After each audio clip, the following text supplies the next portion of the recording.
Lesson. So, get somebody called her. Sorry na. Somebody called her. Yung ano ko, Manawagan ka dito, manawagan ka dito. Dali. nanawagan pa ko sa leader. Siguro po sa akin ang pinaka nangibago. Nahanap kayo nun. Kaya mapili ko din eh. Ras at saka yung mentor. Class and mentoring. Sa team.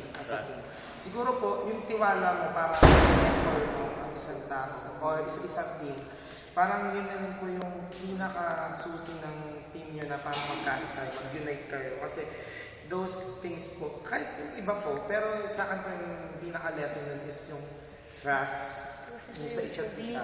Para makapag-mentor din sila. Kasi may tiwala kayo sa isa't isa. Lloyd Cadena, yung Diba? LC Ganda, Nurse. no? Background ko may pumasok.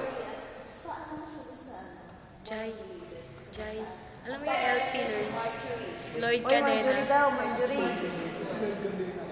Hindi, Mickey Learns to yung post. Ayun na, okay na. Yun na nga yun. Yun po yung pinaka Dito na po post. okay na po sa interruption. Yung kumbaga, yung pinaka, kasi tiwala lang, at saka yung paggabay mo para maturuan mo rin yung iba. Trust and mentor. That's all. Thank you. Post. Mickey Learns number 4.